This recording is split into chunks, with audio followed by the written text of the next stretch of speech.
ఆంధ్ర అంత నాశనం అయిపోయింది, ఎంత నాశనం అయిపోయిందని దుంపనాశనం వార్తలు రాసే వాళ్ళ గురించి ఎట్లాగో రోజు చూస్తూ ఉంటాం కాబట్టి కొన్ని ఆంధ్రాకి జరిగిన మంచి పనుల గురించి ఎవరో ఒకళ్ళు మనం ప్రస్తావించాలి కదా. ప్రస్తుతం అదే నేను కొన్ని వార్తలను ప్రొజెక్ట్ చేసే. తాజాగా చూస్తే ఆ, ఆంధ్రప్రదేశ్లో బ్యాంకులో డిపాజిట్లు బాగా పెరిగినాయి.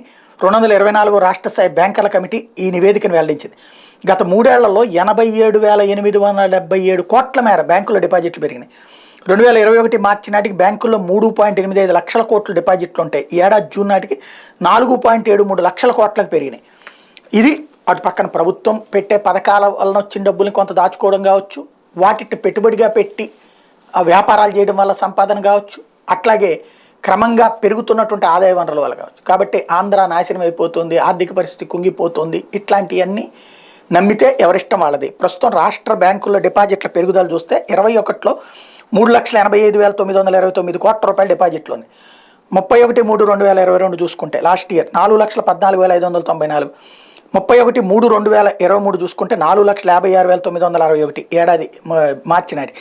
ఇప్పుడు చూసుకుంటే మొన్న జూన్ నాటికి అదే సందర్భంలో లాస్ట్ ఇయర్ జూన్ నాటికి 4,73,806 కోట్ల రూపాయల డిపాజిట్లు ఉన్నాయి.